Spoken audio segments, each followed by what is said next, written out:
Older gets younger every day. This is the focus group. It's the savvy side of 9 to 5. Listen. Bueller. Laugh. And learn. Negotiation. This is what you do in business. This is the focus group with Tim Bennett. Staunch. And John Nash. Keep your clothes looking neat and clean. We're all business. Except when we're not.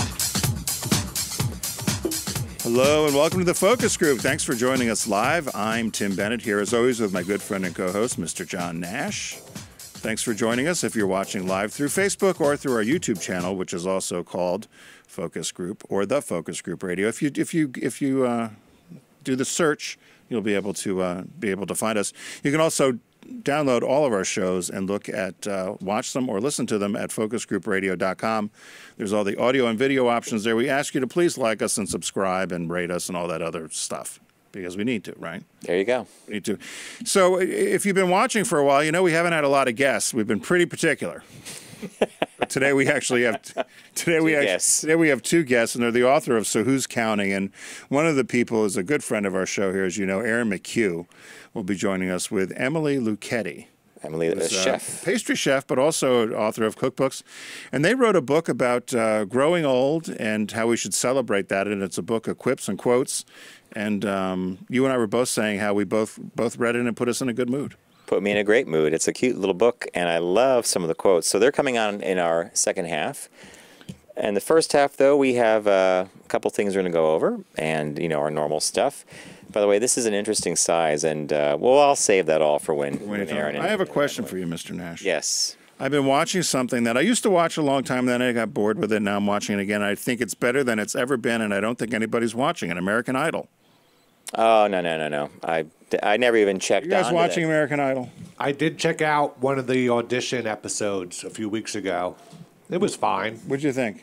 It was as good as I remembered. We have Stephen Garrett in the booth. You guys, so nobody else watching? You got to watch it. That's what I'm telling you.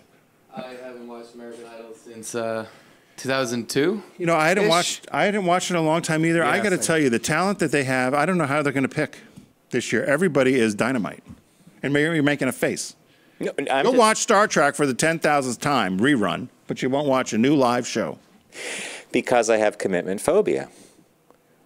What? It's a real thing. Married 33 years, commitment phobia. That's a different kind of commitment. It's still a phobia. This is the thing where, let's say you're watching TV and you're not really watching because there's nothing to watch, and you're going through the guide, you're endlessly scrolling. Do you want to? Then you go and you click on Apple TV and you turn it on, and you have Netflix, Amazon Prime, Hulu. Let's say you go to Netflix. Now it's show after show after show recommends this, and as you're scrolling through, it's overwhelming. So what do you watch on Sunday nights? 60 Minutes? No.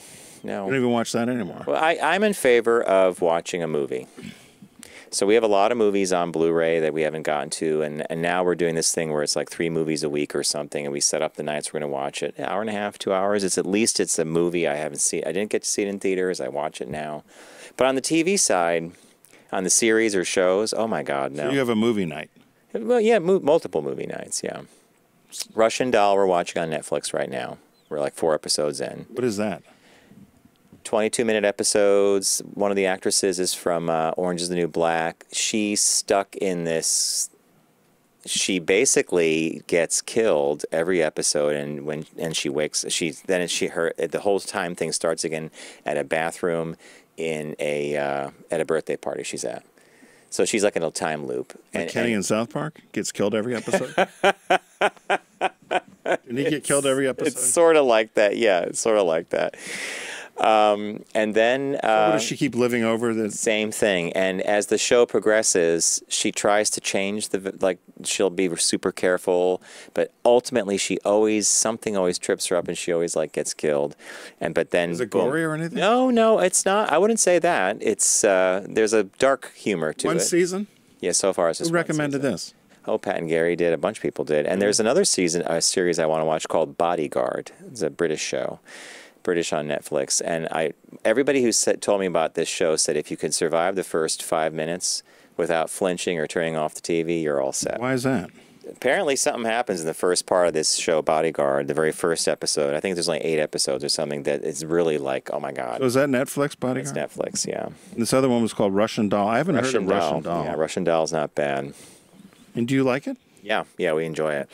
So enough people have to actually tell me to watch something. Well, I'm telling you to watch Idol. I get a couple extra votes. I'm telling you to watch American I get more than one Idol. vote. You get a lot. You get super votes. You're like a super delegate. Super delegate. I'm telling you, you got to watch it. I think you should watch one episode on Sunday, or it's on demand. It's just all right. You don't like competitive. You don't like those shows. No, it's you never watched any of those shows.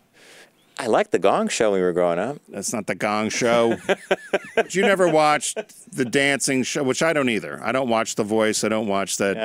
No. America Says You Can Dance. Is The Voice the one where they're in the chairs and the chairs spin around, like they hit the buttons, and you're out or you're in or you're on my team or oh God, everybody knows that you're not going to be a great. But you're going. This is classic. The one that started all, American Idol. Yeah, and the judges are great. Lionel Richie, Katy Perry, and of course I'm going to forget his name, the country and western guy. I always forget his name. Not Luke Bryan, but somebody like that. And it's well done. I think it's well done. So you're sitting in the chair, the big chair. So in the big chair, Spike is usually right to my left. I'm eating pistachios or something. I got my command center right to the right of me. Cold is the cold is the cold. The bottle of red wine. I had a high five record on it. And flip it over. Years ago, we had a funny little. Was it Paul Hagen visiting us? Yeah, we had to pick the song of what was it? The song of our life, or the song that most represented us? Or yes, and you picked Xanadu for me. Although there wasn't. No. We had to pick our own songs. And do you remember what you picked? Oh, it was some song. It was some soundtrack song by Finding Nemo. Yeah, some little electronic song. And Paul picked the the At Last. Etta James. Yeah, that's right. And I think I picked Cold by Annie Lennox. Yes, you did. And that's when I said you could imagine Tim in some house coat. The dogs are like searching around for food. Chinese food all around. The dogs eating Chinese food. And the record's skipping because it's an LP. Cold is the cold is the cold is the cold is the cold. Knock, knock, knock. Anybody home? Cold is the cold. Oh, I love the whole image of, and then American Idol's playing on TV over and over and over again. I love my idol. Cold is the cold. That's like I was telling somebody when he took me to American Beauty. And I said how horrible the movie was, which I still agree it was. And John's like, how did you know you snored through the whole thing? Remember I said in the theater, you got up and left me. I sat there snoring. I woke up. I'm like, that was a horrible movie. The movie starts 4 minutes in. He's asleep. And then 4 minutes before the end, you wake up. So there's this whole middle part of all this stuff that happened. And you're like, the movie was fascinating. You're like, really? You're like, this is a garbage movie. And everybody in the audience is looking at us like, because you're like, you're Mr. Grumpy. His arms are crossed. He's like, this was a terrible movie. I still think it is, though. I tried watching it afterwards. Nobody could tell me American Beauty was a good movie. It's like The English Patient. They're bad movies. Remember that? They even made fun of that on Seinfeld. Remember when die already! Just die! She's on the desert on the rock. That English Patient, I tell you. I don't know. Yeah, it's bad movies. Hey, look, I'd rather be doing that kind of spectator sport than watching what goes on in Washington on a weekly basis. It gets loonier and loonier and loonier.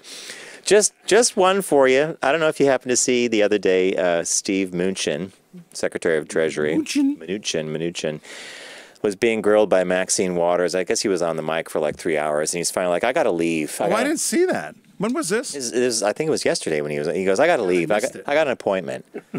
He did not. Oh, yeah. He says, I'm having dignitary. He did have a legitimate. He was there for... I could understand the frustration. And he said, I have to leave. I have to leave. I got an appointment. And she's like, well, what kind of appointment? You're having What did Auntie do? You have an appointment with Congress right here, right now. And he goes, look, if I leave, if I stay and I answer all these questions, I'm never coming back. And she goes, well, you can't say that. You can't say that. You know, it's just, I think that any adult who's rational looks at this and says, you know what, this reminds me of some, oh yeah, that's what it was. It's high school. It's the grammar school playground, right? Who's the top dog today? Well, whoever's got remember, I don't know, I'm going to date myself, but back in our school days, the coolest kid was the one that had, remember when you played marbles? Yeah. Okay, so one time my dad used to work for a manufacturing company, and he comes home and he brought me Steelies. Now, I didn't realize that a Steely was a ball bearing, right? So he said... Steely. Where'd you get Steely from? That was the name we gave him. We had Cat's Eyes, we had Steelies, we had Clearies. Clears were the clear ones. Those were rare. And so he's like, oh, look, I brought you bearings. I'm like, Steelies. He's like, I said, no. And they came in different sizes. There was a friend of mine, maybe it was John Fitzgerald. He always had big ball bearings. So he was always king of the marble thing. But anyway, this is what Washington reminds me of. Like, who brought the Clearies? Who brought the Steelies? I have a meeting I got to go to. Oh, really? Oh, really? You're here right now. You're under oath. It was insane. Did you play marbles during recess? Yeah, we did for a little while. Then everybody lost interest. It was more a thing of like you carried your bag around, you could do it, and then you would bring your Matchbox cars. Again, we're really dating ourselves. We're harkening to a much simpler time. Yeah, but we did a lot of marbles, and I would say it was 4th and 5th grade. And it was pretty competitive. And you won. If you won, you took the other guy's marbles. Yeah. And I remember one time I had no marbles left. I had one. It still bothers me now. I just remember the guy's name, Ray Huntley. I had a chip marble. That's all I had left. Piece of chip glass. And I said, he goes, you want to play? I said, I don't have any of that. Who's the guy, Ray Huntley? Ray Huntley. And I remember Ray went to high school with us. Right, it was a big one, but it was chipped. So he played me for a little one. And I ended up winning, so I got one marble back. And then I went home and told my mother I need to get marbles. And, you just didn't do that. No, you didn't, but they were often given as gifts. You get a bag of marbles. Now, we have someone on the phone calling for you. Well, who's that? Hello, Jason. It's Jason from New York. Hey, hello. Jason. Rumor has it someone has a business birthday today. Well, my birthday was yesterday, but there is a business birthday today. Somebody that has been on the show before. Oh, nice. Well, I call to wish you a happy belated birthday forever and ever and ever. Thank you, Jason. Hey, Jason, are you an American Idol fan by any chance? No, not since the original old days. I haven't watched it since, I think, the first person won, Cody Carson. Yeah, there you go. I'm telling you, you'll be shocked because I was forced to watch it. And I was shocked. No, I was shocked how good it is. I think next Sunday I want everybody to tune in. I think it's Sunday. To tune in to American Idol and take a look at they're down to the 14 contestants. I think it's going to be a tough time picking the best singer. They're all dynamite. I got to tune back into that. But there's so much good stuff on TV now, including last night. Did you guys watch Fosse Verdon? What's that? No, what is that? Oh my God! It's the story of Bob Fosse and Gwen Verdon, like their relationship. Jason, I think Sam Rockwell plays Fosse, right? Yes. So I read about it. How'd you like it? I guess you liked it. Well, yeah. What channel was that on? Huh? FX. Ryan Murphy produced it, directed it, I think. Yeah. Okay. What's it called? Fosse for Bob Fosse. Fosse Verdon. Oh, I'll have to watch that. Yeah, it's really good. And I forget Williams. I always forget her name. Michelle Williams plays Gwen Verdon, and her voice alone, she totally nails it. I won't be surprised if they get nominated for some Emmys for an Emmy. Yeah, exactly. No, I saw Sam Rockwell on the CBS Sunday Morning Show, and he was talking about how he has to get into character to play Bob Fosse, who is very corrosive and incredibly talented, but quite a personality. All right, so that's one great show that you could watch instead of doing American Idol. Listen. Oh no. Okay, I'll probably tune. When does it come on? I don't even know when it's. I believe it's on. I believe it's on Sundays. And what I love about it is right after it's my other favorite show on TV, Shark Tank. Game of Thrones? No, Shark Tank. Oh. I'm a Shark Tank guy. I don't watch Game of Thrones. I want things in I live in the now, Jason. I live in reality. Sounds like Jason and I would have a very similar television. Yeah. Winter is finally coming. Oh yeah. I don't want sci-fi, dystopic. I live in the real world. Well, some of us need to escape, Tim. I understand. Right, I have a meeting to go to. Bye. Well said. Thank you, my friend, for calling. Thank you. Thanks for the birthday wishes. One quick thing. Are you guys coming to the DNR Harbor Cruise? Oh, we're thinking about that. Yeah, we heard about that. Yay. All right, it'll be fun. We'll have to talk to Katie. Well, yeah, I'm having lunch with Miss Katie soon to arrange these things. Excellent. Yeah. Thank you. All right. Jason. Have a good show, guys. Bye. Thank you. We have Billy calling from New York as well. Billy, is this Mr. Billy? Yes, it is. Happy birthday, Tim. Thank you.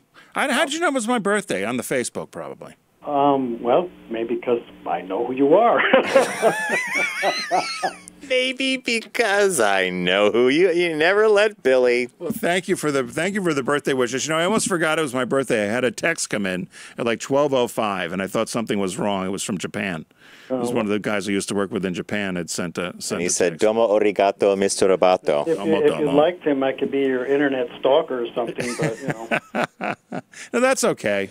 You can start sending him pictures of rare car parts. Prop from a plane, and Tim will be like, who's this mystery guy sending me a carburetor? Yeah. Hey, I remembered he likes the Munster, so I sent him Herman. That's right. I did see that. Thank you. I did not get on. Surprisingly, I was not really on Facebook yesterday. So to those of you that did send me birthday greetings, thank you. But I have to go through them. I didn't go through Facebook yesterday. Yeah, well, yesterday was also Bring the Fiero Home running day, so I'm blowing my own horn on that. Bring the Fiero home running. I like that. Well, thank you, Billy. All right. Have a good show, and I'll watch the girls come on. Thanks. Thank you. Thank you. So what caught our eye this week, Mr. What Nash? caught your eye? Here's what Tim and John found. Okay, we're going to do... We have the same caught our eye because, as many of you know, me and Tim made our names in marketing and advertising working in the LGBT space, although back when we began, it was just called the gay and lesbian market. Gay market. I owned agencies that were designed to help blue-chip customers reach the market by coming up with custom creative, research, the whole bit. And Tim was Director of Marketing and Advertising at Subaru of America for 15 or 16 years, and you directed our agency. So we worked on Subaru. We had Absolute, Diet Pepsi, John Hancock, Chase, a whole bunch of companies. And through those years, we used to buy media in magazines like Out and Advocate or local newspapers, and then there was Passport and there was Instinct. There was a collection of publications. What caught our eye was an interesting article that came up in Women's Wear Daily, WWD, and it said, "Unpaid Out magazine contributors demanding payment amid fresh layoffs." So it's kind of convoluted about the ownership chain here, but I was confused by it. I actually went and read another story in the New York Times. To clarify as confusing. Yeah. No, equally as confusing. As to a lot of finger pointing. Oh, yeah. So back in the day, there used to be Liberation Publications, and they owned The Advocate. And then they merged with someone else, and then they got Advocate and Out. And then they were bought by Planet Out Partners. Planet Out was going to be the Death Star of gay media. They were going to websites and magazines. And one time I was on a conference call with one of the owners of Planet Out, and I was like, all you need is a titty bar on the Vegas Strip, and you got everything all set up. Because they owned a cruise line, they owned a gay cruise line, they owned all this stuff. A titty bar on the Strip. That went over like a lead balloon with them, but everybody else on the call loved it because they were all like us. They're like, be a master of one thing, not a jack of all trades. And then Here TV, Here Media bought the whole kit and caboodle, and Here TV came. And then after a while, you could have said, Here should rebrand and put a W in front of their name. Like, where are they? Right. There's Here, where? Or where's our payment? Well, another thing. And then Here ran the magazines, and this is where it gets complicated. Here decided to outsource all the editorial to a company called Grand Media. Right. Which was the former editor-in-chief Aaron Hinklin's company, and so he became a 1099 or something to the publishers, and he would provide all the content and pictures. They would pay him one fee. He would then pay the writers, and apparently he sold Grand to something called McCarthy something, right? You can see how this is going down a very, very strange route. Yeah, McCarthy. It's called McCarthy Publishing or something. Then that was all bought by a company called Pride Media, and Pride Media bought it, lock, stock, and barrel. They began doing their thing, and that's when a lot of problems popped up because apparently people have not been paid. Stylists, writers, photographers, you name it, have not been paid for sometimes over a year now, right? Right, and there were numbers. So one of the writers, a guy named Austin Daly, had put together. He gathered a bunch of the writers and freelancers together, and they put together a spreadsheet of what they were owed, which was in excess of $100,000. A lot of money. Which is a lot of money. And look, if you're a freelancer and you're writing for a living, that's an important piece of your income, right? And the one guy said he was owed, this Austin Daly said he was owed like $1,480 or something. And he said to a lot of people that might not sound like a lot of money, but for me it's 6 weeks' rent. Yeah. He said, so for me, it is money. And what ends up happening is John mentioned all these different entities that were involved. As I said, I went and also read a New York Times article to see if there was any clarification. But essentially, they all pointed fingers at each other and blamed one another of these holding companies as to who was going to be liable for the bills. And I still think that they haven't come to some sort of resolve. They said they're going to try to pay some of these freelancers back, but they keep blaming the company that was there prior.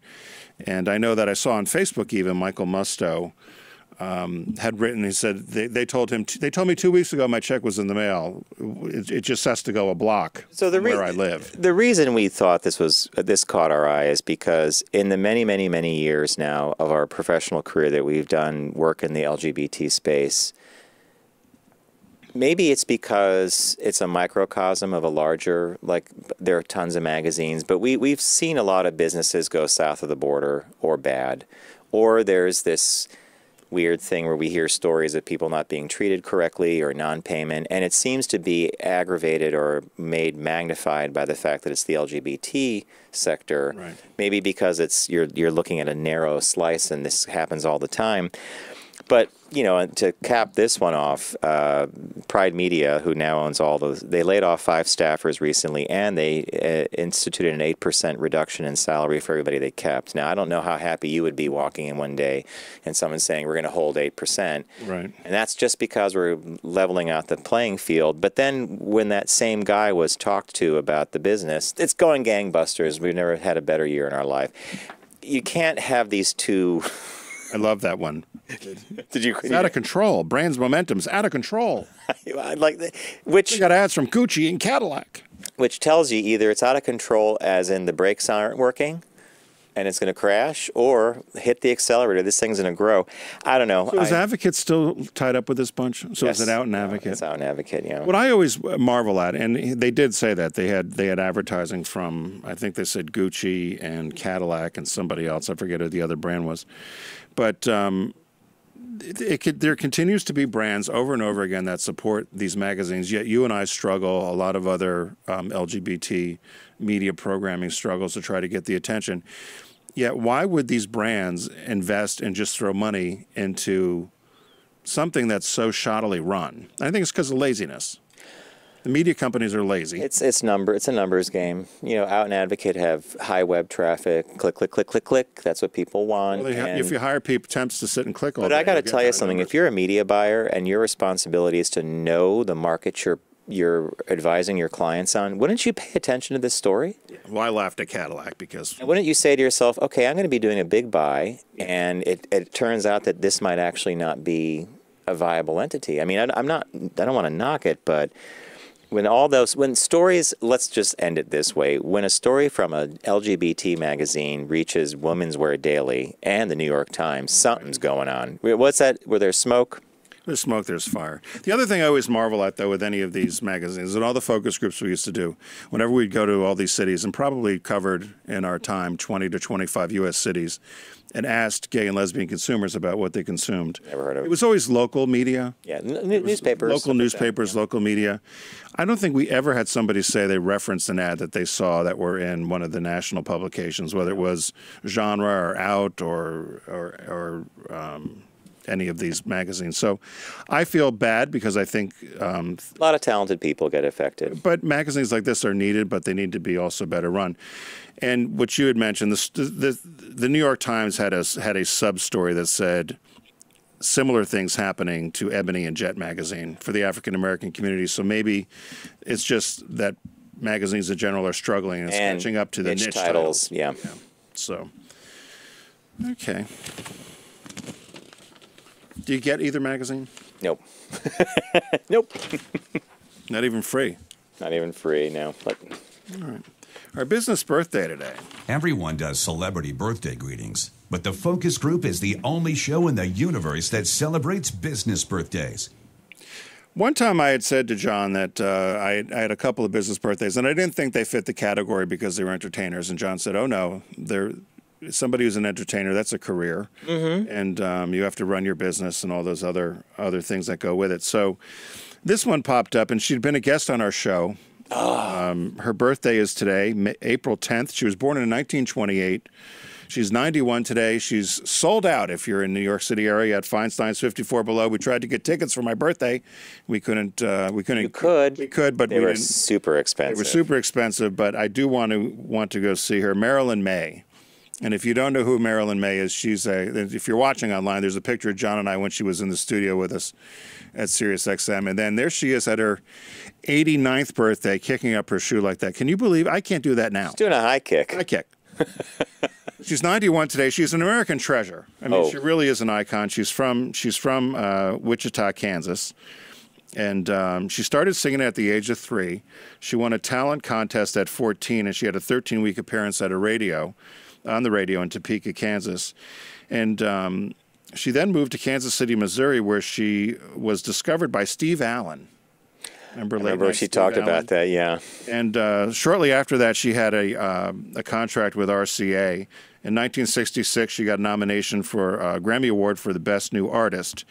She appeared, I love this, and people are trying to do a petition, and I wish they would. Harry Connick Jr. just had him, when he had a talk show, had her on because he saw her at Feinstein's and had her on, and she blew the place away. She was on Johnny Carson's Tonight Show 76 times, more than any other singer. 76 times? She appeared 76 times on the Tonight Show, a record for any singer, and they said perhaps the simplest Marilyn May accolade came from Johnny after she gave one of her show-stopping appearances on the Tonight Show. He turned, looked right into the camera, the audience of millions, and said, "And that, young singers, is the way it's done." I love Johnny. That young singers is the way it's done. She also got her place in the Smithsonian Institute. They selected one of her songs, "Too Late Now," as one of the 110 best American compositions of music for the 20th century. Philadelphia Inquirer, I like this. They did this last year when she was in Philly. Calling her a cabaret singer is like calling Picasso a painter. It's all true, but it leaves a lot out. And then that says it all, right? And then the best one was she was very good friends with Ella Fitzgerald, and Ella Fitzgerald always referred to Marilyn as the greatest white female singer in the world. But happy birthday, Marilyn May. If you're in the New York area, or she does over 100 engagements a year. There you go. She goes up and down the East Coast. She does a lot of shows in the Midwest and in the West Coast down to Florida. She's in Palm Springs. We can't recommend her enough. Happy birthday, Marilyn. 91, still touring, over 100 engagements this year. And yeah, as a business birthday, a big happy birthday to Tim Bennett. By the way, to all people listening or watching, Tim does business birthdays, so he's done mine 2 or 3 times now. Yeah, and I should save it because I was write it up again. And I don't know if it's allowed to be the reverse thing, because you're the keeper of the business birthday. So for you to do your own birthday would be kind of. But I think doing Marilyn May is a kind of a fun little side. Yeah, I don't think I was trying to think if the show was ever on my birthday. We've not had. Oh yeah, we've had. Has it been on my birthday? But then we do funny things with surprises and other things. So that was the. Great one. It was the business birthday. So a lot of you know that our friends here on the show are Deep Discount. Be sure to head over to focusgroupradio.com and click on the Deep Discount logo. You'll see Sharky the Shark there. Sharky! Of course, Deep Discount asks you to own, or tells you to own, your own passion. And this week, there's what is the sale this week, John? It's the under $10 in budget sale. I went down the rabbit hole on this one. And in honor of Tim's birthday, now, you could buy a lot of things at Deep Discount. Books, toys, music, of course, movies and DVDs and Blu-rays, TV shows. I went and found a book that screamed at me, "Happy birthday, Tim Bennett." I hope you ordered it. And the book is called Inside North Korea. Are both pages in full color? All pages in full color. So this is a book by a Guardian journalist and photographer named Oliver Wainwright. And Steve, I actually added a couple panels after in the deck to show some spreads of the book, I think.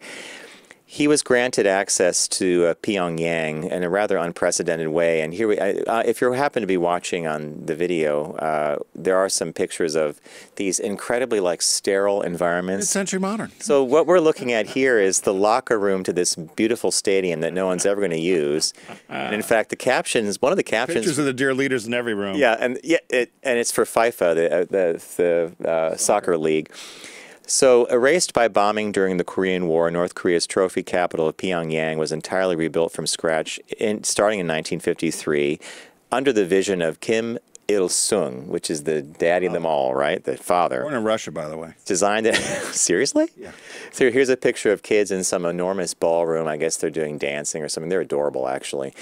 The book features 300 photographs with insightful captions as well as an introductory essay where Wainwright charts the history and development of Pyongyang.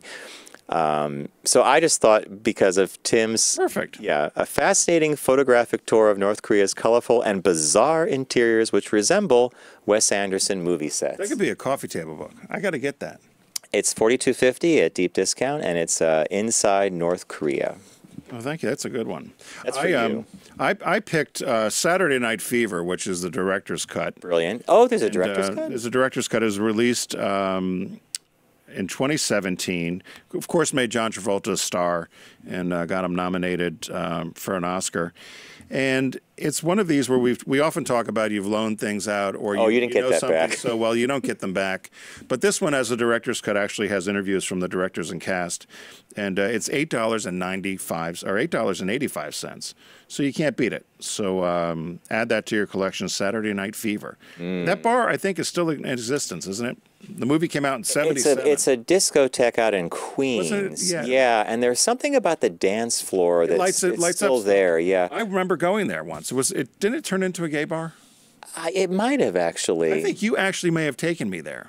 And we were there and we were laughing because the squares were lighting up on the floor. It very well could be. I'm trying to remember what the name was after a while too. Yeah.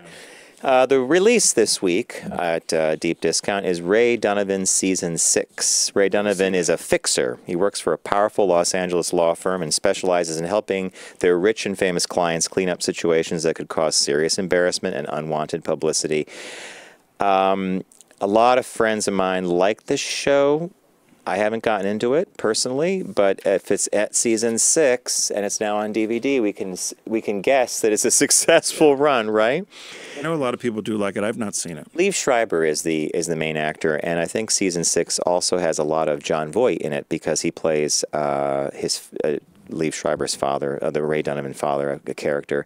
So that is the release of the week. So recapping for everybody, it's under 10 in budget sale over at Sharky the Shark. Deep discount. Get there by clicking on Sharky the Shark at focusgroupradio.com. Start your shopping experience. We would thank you for doing that. I picked a book. It's a coffee table book, and it's in honor of Tim's birthday, Inside North Korea. Can't wait. That's terrible. Thank you, Garrett. I'm going to get totally, it's totally like a bad Me Too movement or something. You pick Saturday Night Fever director's cut. I'm not sure a director's cut would be any better than the original. You know, the film is the film, right? Yeah. Maybe there's a couple little things added. Extras. And the new release is Ray Donovan, Season 6 on DVD. What do we say, Garrett? Thanks, Deep Discount. Full-throated approval of Deep Discount. So we're going to take a quick break. When we return, we're welcoming authors Aaron McHugh and Emily Lucchetti. And their book is So Who's Counting? It's a wonderful little quote book about getting older. And we're going to also celebrate Tim's birthday. So stay with us. You're listening to The Focus Group with Tim and John. Learn more at focusgroupradio.com.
Focus on the savvy side of 9 to 5 with the Focus Group. Try, really try. Listen, laugh, and learn with Tim and John. I never try anything.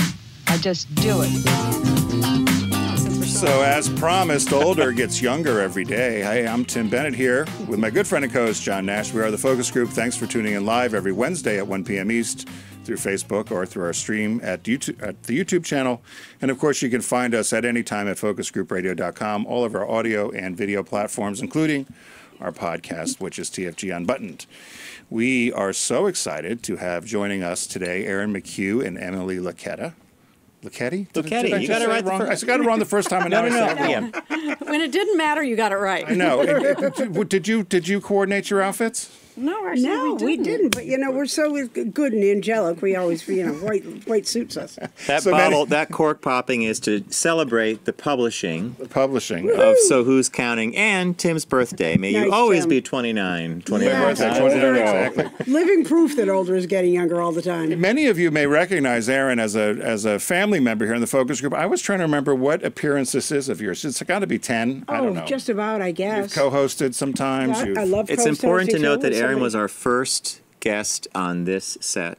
That's right. When we left our old platform and came to podcast land and YouTube, guest. You were one of our Starting first at guests. The top. Well, yes, you do. It's been downhill ever since. But I had to double up. But Aaron, so to familiarize yourself, Aaron, of course, is started being an author, and I don't know why I didn't realize this, but I saw it in your bio. Started writing books after you had a career in publishing in your mid-50s. Mid-50s.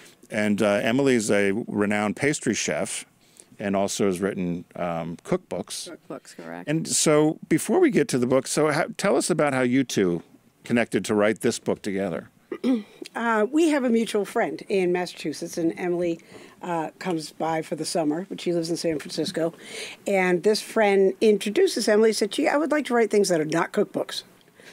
For a change. Yeah, like food related, but not recipe related. And Emily had just turned 60 a couple of weeks before and had a gigantic party in San Francisco. Invited 60 people, women in the food business, to come and have lunch, and Just they all get a brought little bit cakes. closer to the mic. All brought cakes. Better, Garrett. And I was just about to turn 65, so we got together and met and had breakfast and sort of got along like a house of fire. And we started talking about books and projects that Emily might do. But then we got distracted and started talking about aging, and the books that we have found out there. The sort of gift books about aging are so offensive and stupid, and they're like Tell it like it is. Tell it like it is. Tell it like it is. It's always things about your body parts are sagging and you can't see the menu and stuff like that. And we thought we could do better than that. Well, I think too we felt like here we are. I was 60. Aaron had turned 65. And we felt like we were like just in a way starting out. It's like you have all this years of experience, and now you feel like you're almost ready to go. And now someone, society, your friends, or even yourself saying, well, wait a minute, when are you going to start wrapping it up? And it's like, wrapping it up? I'm just starting, There is a sense. So it's just you get the AARP letter in the minute mail. you hit 50, you start getting... I refuse to sign it. Oh, my God. Listen, you've got to do it. Yeah. The deals are great. Movie discounts, everything. I know. On principle, I resist it. Me too. I really resist But I get every time I get it. Do I take the discounts or do I go with the principal? It's a hard decision. I know. Then I ended up getting my my Medicare benefits for them with all that. I might as well throw in the $12. Yeah, no. Tim said one day, go on the AARP site, check out the stuff. You might. I don't shop at a lot of those places. It wasn't going to be. No, but we traveled. We drove for Volkswagen cross country, and all our hotel rooms were 15% off. Yeah, that's whatever. A lot. Yeah, I thought so. Well, and they do have interesting articles, and you're getting old when you say, "Oh, they have interesting articles." Yeah, or it's time for my free AARP donut, Dunkin' Donuts. Yeah, But you do bring up something because you mentioned that 60 is the new 50, 50 is the new 40, that 70 is the new 60. And we are living longer. People are, versus our parents' generation, we seem to be in better health and living longer. Right. And but there is a feeling of, well, should I start collecting Social Security and I need to wind down? And so you guys were like, Well, when we started to speak together about doing this, we sort of made a pact that we would never try not ever to say senior, except let's get the senior discount at the movies, or retire. So, so we believe more in reinvention than retire. And I think, too, it doesn't mean you do the same thing you've been doing for the first 30 years or 40 years of your life. It's like, what do I want to do now? I only have so much time left. That's a physical fact. But it doesn't, you have to look at it as half full, not half empty. Right. So, Emily, you're a pastry chef currently, right? Yeah, I work with a... Can you tell us a little bit about where it is and so people... Yeah, I live in San Francisco, and I work with a restaurant group called Big Night Restaurant Group, and we have 6 restaurants, Cavalier, Marlowe, Park Tavern, things like that. And I design all the dessert menus for them. So I'm not involved in the day-to-day production anymore because that is a young person's game, and I don't want to do it anymore. But I'm still very much involved in designing the menus and help marketing the menus and things like that. So, were you trained to do that? I actually was trained on the savory side and cooked in restaurants for 6 years on the savory side, and then I switched to desserts because I was just losing my love for the savory side, and so that part's pretty much self-taught. There is something though about the dessert side or the pastry, being a pastry chef, and I remember someone once told me it's about precision. Because it's precise measurements and recreating that lemon meringue pie. Or I'm just picking stuff. No. But it's unlike a chef who could kind of wing it one night and decide that he's not going to do the pork chop the same way as he did the last night. And maybe someone might notice, but there's a lot more latitude in a normal chef, like a chef or a sous chef's way they prepare. But pastry chef, you got to nail that cake or whatever the confection is every time, right? Right. And I think there is a difference in personalities, both in professionals and non-professionals, when they say, oh, I like to cook, I don't like to bake. I said, would you like to follow instructions? And they say, well, no. And I said, well, then you don't want to bake. And so I think for me, it's kind of, it's interesting for me, but I kind of geek out about it. But it's like I take the pastry world with a kind of more of a savory approach. So it's like, what rules do I have to learn? And then what rules can I bend? And what rules can I break? Some will say, well, can I swap walnuts for pecans? It's like, in my head, I'm like, of course you can. But then other times, people like, well, they think it's so precise, you just don't know. Right. So you got to, well, that's like an animation. You have to know the rules and live the rules before you can ever dare to break them, right? I think that's life. So that's, well, and that comes through loud and clear. So I'm going to, this is, hey, Steve, I put a picture in the deck of, so when Aaron and Emily sent out copies of the book to all their good friends, and I'm lucky to be one of them. We put up a picture of. I ate the cookies right away. The book came in a box of green Excelsior, and it was filled with fortune cookies as well that you guys actually have made. They're actual quotes that you may or may not have put in the book. Loved it, and temporary tattoo. Oh, and there's also the tattoo, and then there's stickers. Oh, in fact, they're right here. Oh, yeah. So I saved all the little stuff from a marketing point of view. All right. And the book itself is fantastic. So you're on the East Coast. Emily's on the West Coast. And I'm curious, after reading the book, cover to cover, I loved it. How did the process of writing it together and finding these quotes go about? Because some of the people that you've pulled in here were some of the usual suspects. Like I think there was Dick Van Dyke. Keep moving. Right, keep moving, right. And then later on there was, actually maybe it could have only be one time you used him, which is surprising because this guy was a fountainhead. Was it Will Rogers? Right. Yeah. Well, we all used that. And we also, we didn't want to use anybody more than once. No. Even though if we had 3 quotes that were really good, we said, what's the best one? Right. Okay. That was going to be my question, is because some of the people that you actually put in here, we all know. Like, we were just laughing about Tallulah Bankhead and Mae West on the way over to the studio the other day. Well, you're trying to find some diversity, too. Some, you're obviously going to include some people that are dead. Happy birthday, Tim. Thank you. Happy birthday, congrats, Tim. guys. Congrats on the new book. It's fantastic. Thank you so much. It's a big week. Cheers. So we had, dead people that say great things. Of course, we want to include them. A lot of people who are alive, people you're surprised are still alive, like Keith Richards. And we had this thing. Emily would be on the West Coast, I'd be on the East, and on Thursday afternoons, we would gather all the quotes that we had found during the week, And then we wouldn't share them with each other until that morning, because to make it sort of a surprise. And we get on the phone, and you would think it would be like a 31-minute conversation, but never. It was always like 2.5 hours. Like, I could see I that. like yeah. this quote. Do you like that? You know, I like it, but I think we used the word algorithm in another quote last week. Let's go back and look at that. Oh, I might like that one better. So it went on forever. It couldn't have been more fun. And I think, too, what was interesting was that sometimes a very straightforward quote meant a little bit something different to me than it did to Aaron. And so you just got to kind of explore that. And we also... if you find a quote that's really profound, you want to know more about the person, because there must be some profoundness, more profoundness behind that. Was there any disagreement that you really wanted one or Aaron wanted one and it didn't get in? I don't think so. Or the publisher have any say, or the editor? No, they pretty much didn't say anything. I don't think there's anything that we disagreed on, and I have to say, I think there's enough of respect that if Aaron said, "I really like this one," I'd say, "Okay." So we haven't really had a fight yet, so we're waiting. Are there any quotes that you just couldn't put in? We had one quote, and it was something we both really, really loved.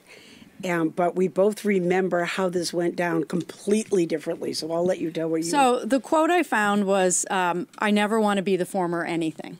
And never want to be the former anything. Which is an amazing quote. Familiar to me. So great. Maybe you said it. So anyway, where we found it on the internet, where they said Condoleezza Rice said it. So we looked and looked and looked. We couldn't find it. And any person in there, we verified the quote. Right. And so I have a friend who runs this part of the Washington Speakers Bureaus, and we got Condoleezza Rice's, Professor Rice's now at Stanford, her assistant's name.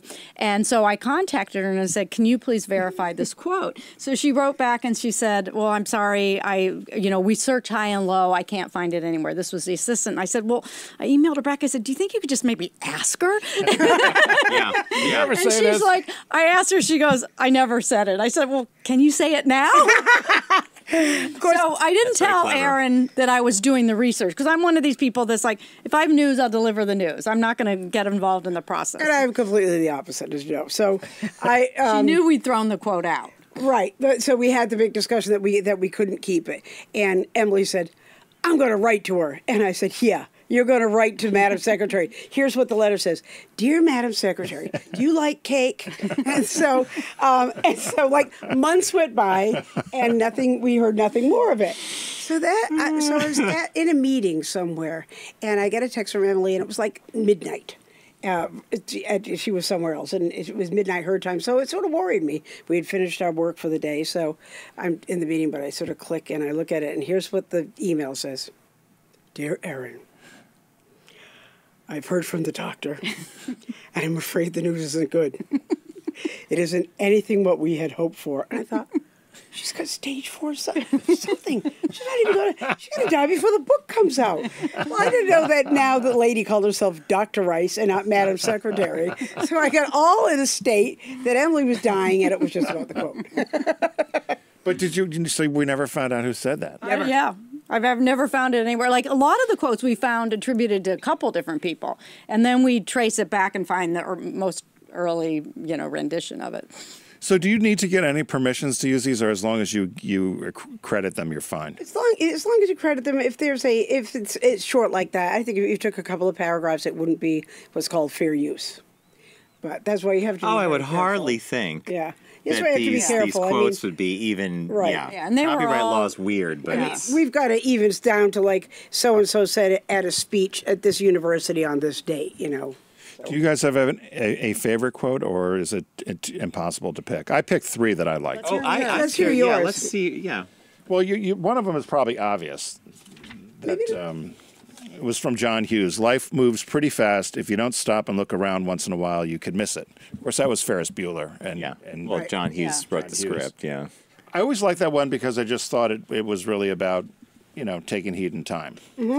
Whether that's true or not. Then happiness is nothing. This one I really liked most. Albert Schweitzer. Happiness is nothing more than good health and a bad memory. I know. So because everyone who has this, if you're gonna hold on to all grudges, and you're just gonna being happy is having a bad memory. I do like that one. And then the last one I liked I marked them off here. Neil Young. Oh, I know. Yeah. It's better to burn out than to fade away.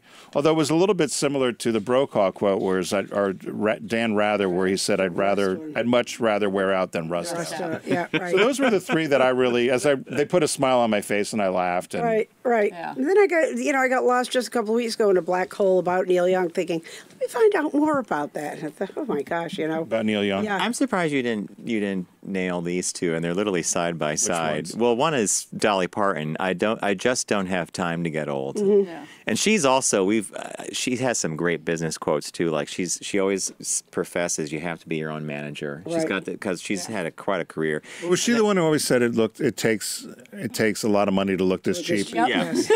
So she's got a lot. I've heard her say it. She said it to me once. And then right next to it, I don't want to get to the end of my life and find that I lived just the length of it. I want to have lived the width as well. It's Diane Ackerman. And I did like that one. I remember that. It just makes you think about it for a second. Like you're going, is it the end-to-end race, or is it the fullness of the whole thing? Then we went down in the Diane Ackerman black hole and found out that, like, as far as I know, this has not happened to either of you, that she is, she thinks of herself, she self-describes as a poet, but she's also a naturalist, and she has a molecule named after her. Really?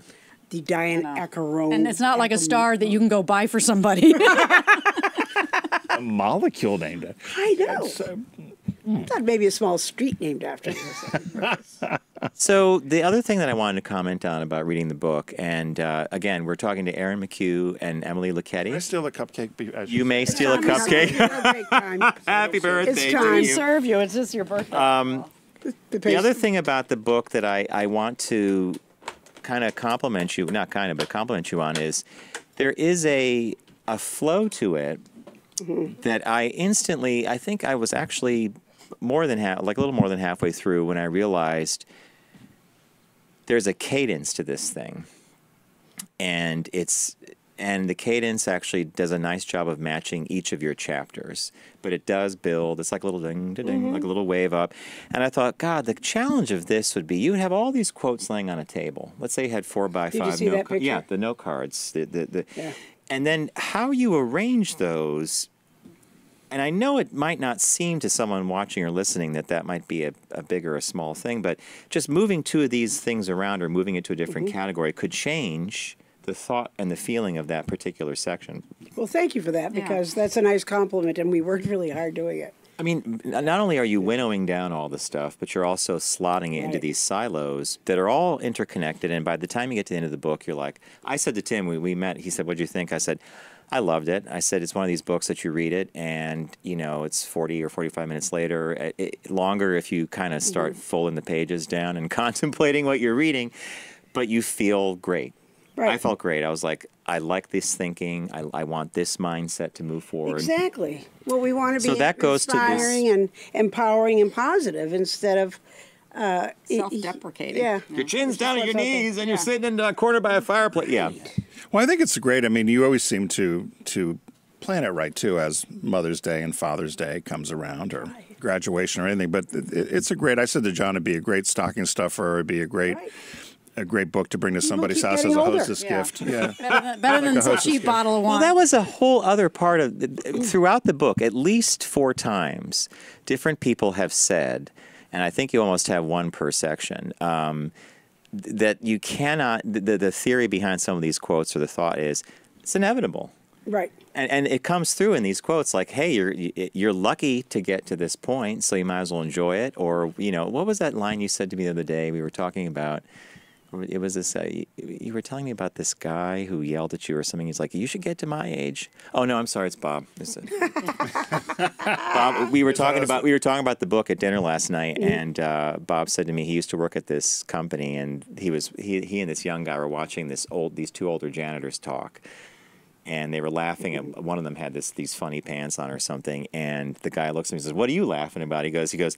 You're going to get here, too. Right. So it's just one of those things, right? Mm-hmm. I laughed because I saw Dan Rather in there, that quote that he had, and he does kind of fit the mantra that you guys had about getting older is getting younger a lot every of day. noise the last couple of years. Well, and he now has a radio show. He just started, and he even himself says, "Who would ever thought?" And I don't know how old he is. He's in his 80s, isn't he? Oh yeah. And he's doing this, and he's doing it with all the vim and vigor that he did everything else. And so I think that part about it's great, because I do think everybody asks, where are you going to retire to? Are you going to retire to Florida? Or are you going to do this? Or are you going to do that? And well, what's your? I mean, not to be too depressed about it, but what's your reason to get up out of bed every day? You know, if it is to drive around in the Winnebago, more power to you. But if it's not, and you want more meaning to you personally, you have to go out and find that, and you can shift it. Now, as a pastry chef, I wonder what you think of these Magnolia cupcakes. Well, it's nice to be served by a pastry. I haven't had one. I'll have one now. That, by the way, that was a recurring theme as well. What's that? Oh, I'm sorry. Lifelong, When it comes to food, I'm just thinking about myself. Lifelong learning. Thank you. Lifelong learning. Oh, I'll have one in a sec. Lifelong learning, the idea that you are motivated by knowledge, and a lot of the quotes talk about, they're differently worded, but the thesis would be, you stay young by staying curious and engaged. Exactly. And the minute you stop being engaged and stop learning is when you are in fact truly old. And one of the quotes is like, if you get to the end of the line and there's still things and you think you know everything, you did it all wrong. Because it's inverse. You should be getting more and more like, I know nothing. As you get older and older and older. Do you think you guys will ever retire? Would you ever say you will retire? We also said we never will use that word retire. No. Because I think it also is an outdated word. It used to mean, I think, if you worked for one company for 40 years, you retired and got the pension. Blue suit, tie, the whole bit. Did you guys did you learn anything about yourselves with this book? You know, I think we both noticed how much we like the daily reinvention. I mean, when we talk about it, we both say, well, we like to plan our day so that we know there's always going to be one fun thing to do, even if the rest of it is just awful, terrible stuff. You know, you've got something to look forward to. So you try to think about what's next in life. And Emmy has just started it, as she brought you some. She started making chocolate from the bean. Yay. So, I have a custom-made, handmade. I'm going to be really careful with that bar. I also think that busy people stay busy.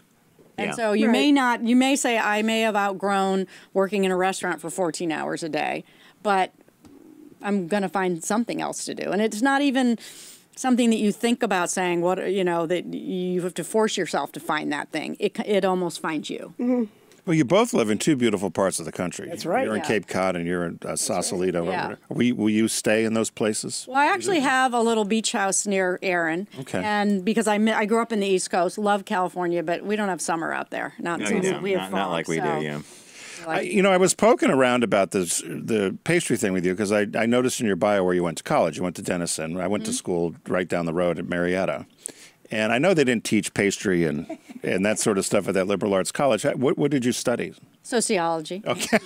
Which is the old communication. Now everyone majors in communications for that basic liberal arts. But I think, too, it's like people say, well, did you have to go to college to be a pastry chef? No, but I couldn't have written 6 cookbooks probably without going to college and learning about the process of learning and getting a liberal arts That's education. the key. You're taught how to be a lifelong learner, how to solve problems, how to find information. Critical thinking. Critical thinking, Critical thinking, right.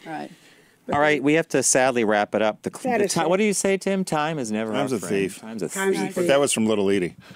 From Grey Gardens. Wait. Can't take credit for it. No, we don't want that in there. That was too depressing. We wanted to keep the positive. Time is a thief. Right. Time is a thief. All right, so who's counting? The little quote book about growing older and still kicking ass. Nicely done. Available at bookstores Aaron was a title on that. And Emily Lucchetti. Pick it up wherever fine books are sold. We have it up on screen there. You guys are going to be doing a Barnes & Noble reading tomorrow night on the Upper East Side in New York. Yep. So whereabouts on the Upper East Side for those listening? 86th Street in Lexington. 86 in Lexington. 7 p.m. We'll be there. Tomorrow night. Talking about getting older and still kicking ass. Select readings from. Who's counting? Yes, not only With that. mirth and laughter, let old wrinkles come. William Shakespeare. Thank you. That was the Bard. You want to come and read?